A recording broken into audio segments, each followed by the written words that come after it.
осыдан бірнеше жыл бұрын Қазақстанның Мажарстандағы сол кездегі елшісі Нұрбах Рүстемов мырзаның қатысуымен ашылған болатын. Жылда Абай Құнанбаевтың туған күні кезінде біздің қазақстандықтар, отандастарымыз осы жерге келіп гүл шоқтарын қояды, ақынның шығармаларын, яғни өлеңдерін орындайды. Ендеше таныс болыңыздар деймін. Дәл осы маңда Будапешт қаласында Астана көшесі бар, енді біздің елордамыздың құрметіне берілген.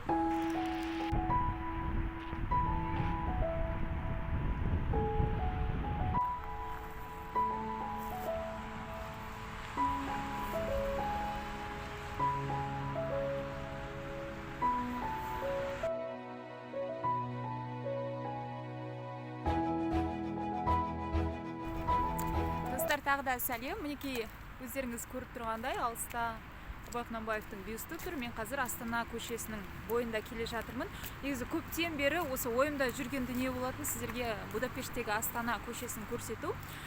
Сондай мүмкіндік туды. Қазір Будапештте бүгін қараша айының соңы.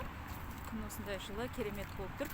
Ендеше Мажарстанның Астанасына келіп жатсаңыздар, жақын маңда біздің де Астана бар екенін ұмытпаңыздар. Менің каналыма жазылыңыздар, пікірлеріңізді астында қалдырыңыздар деймін. Елді сағынғанда келіп тұратын әдемі көшелердің бірі.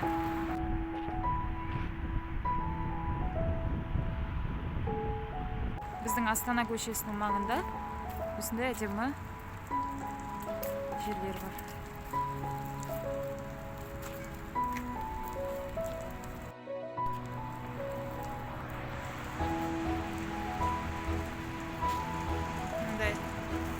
Демалыс орындары, шашка ойнауға болады.